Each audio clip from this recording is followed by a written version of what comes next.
Hello, welcome to another edition of Arizona Wildcats Insiders Podcast. I'm your host, Troy Hutchison. We are getting closer to the 2025 college football season, which for my money is the start of the athletic year. I know soccer starts a little bit before that, but really the athletic year starts with college football. You can smell the fall in the air. You can smell the popcorn. You can smell the hot dogs, the soda, the freshly cut grass. Not here in Tucson anymore, but across college football, college game day in the morning, big games all Saturday.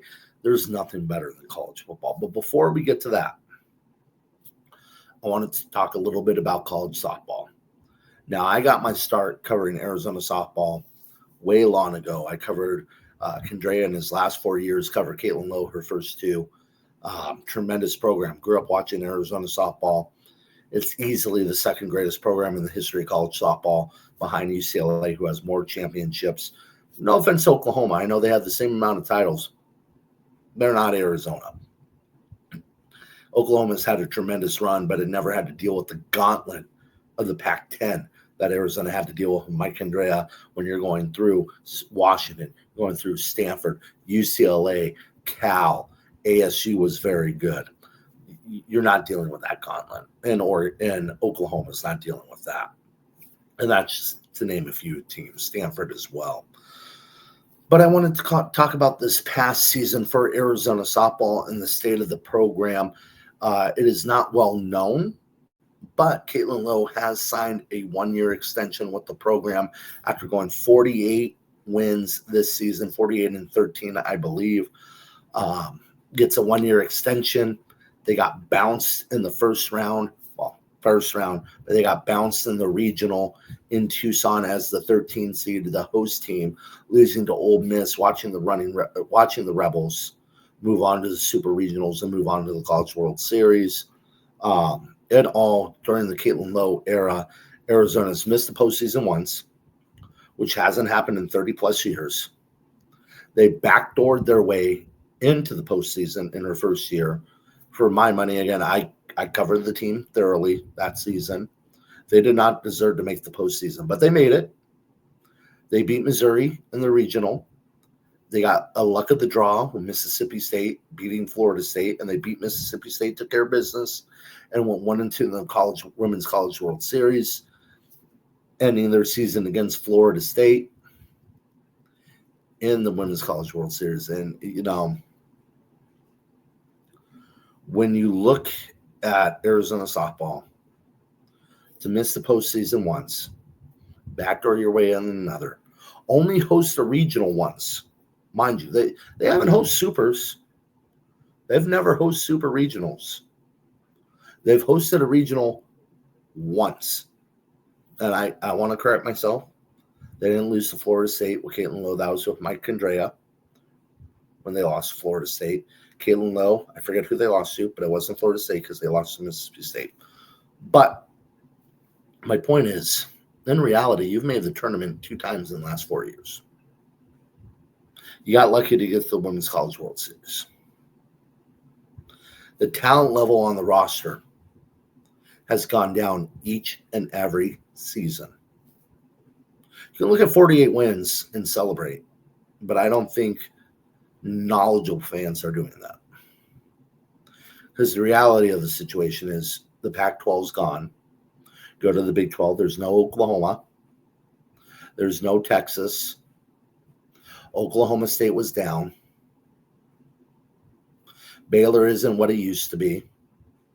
Texas Tech, outside of Nigel Kennedy,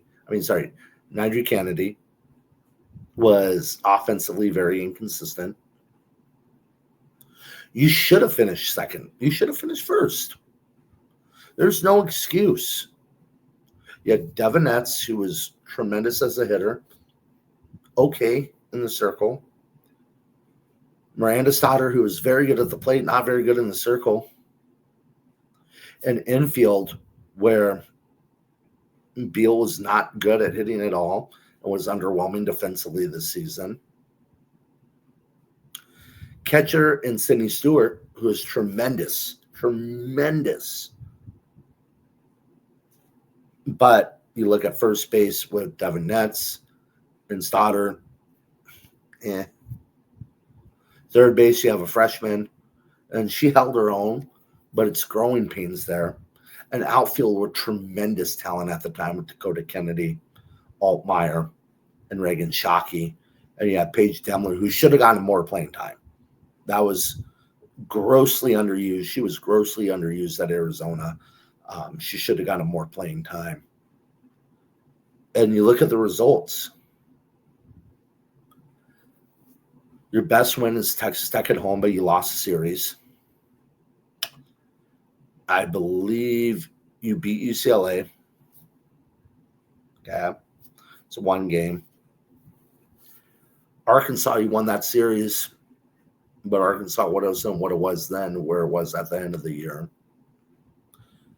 And then the rest of your non-conference was fairly weak. The Big 12 was fairly weak. And you can't run through it. Again, I covered the team. The way I got my start was when they had tremendous talent in the pitching in the circle, which everybody complained about. But Taylor McQuillan would be by far the ace of this staff. Taylor McQuillan would be a top 5 pitcher in college softball right now. Alyssa Denham would be the number 1 pitcher on this pitching staff. Would be a top 20, top 15 pitcher in college softball right now. It's underwhelming. And when you look at the recruiting landscape, I know there's a lot going on in the transfer portal. You have, Nydree making $1 million at Texas Tech. Arizona doesn't have that money. But I don't want to talk about the transfer portal. I want to talk about the fact that when Caitlin Lowe came in, she talked about stealing bases and being more aggressive. They don't do that. You got Josh Bloomer to come in, who is a base running coach. They never did it. He left and went to ASU.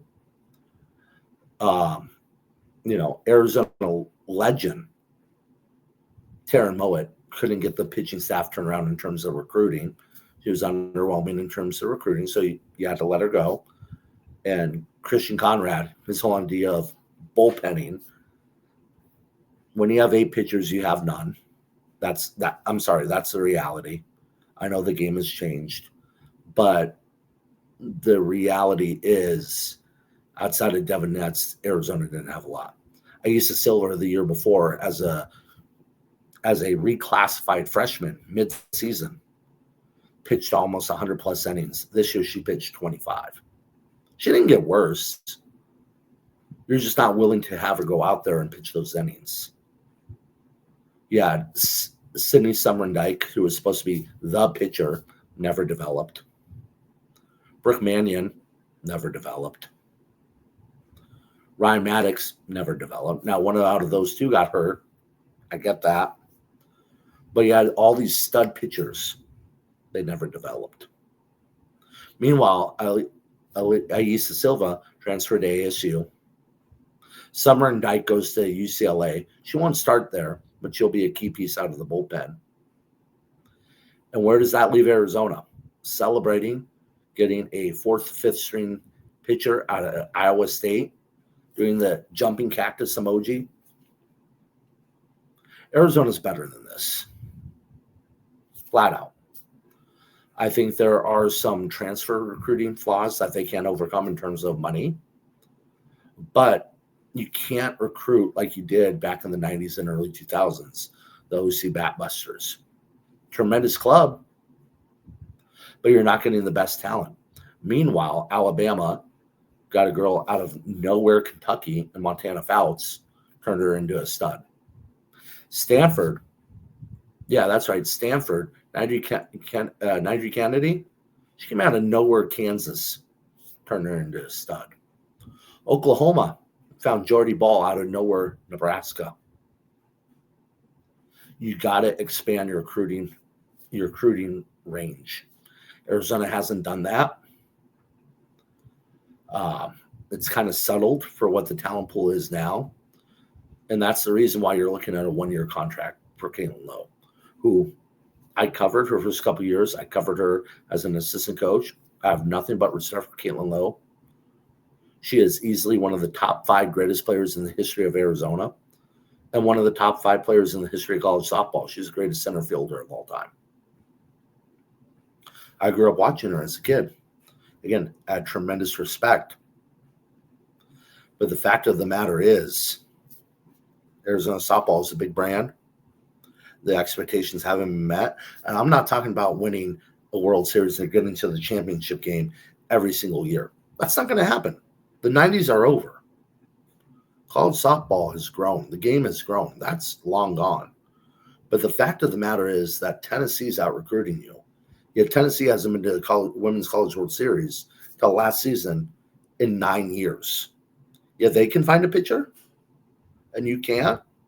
And everybody wants to talk about, well, they've been there more recent. No, it's only been 1 year.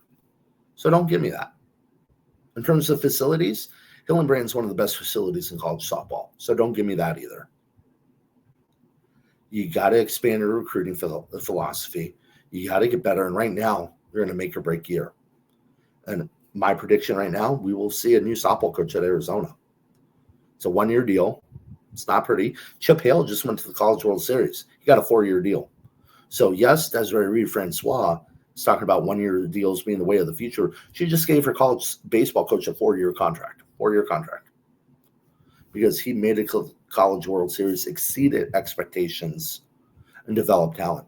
You're not seeing that with the softball program, and you can do better. We'll see you next time, and we'll talk more college football soon.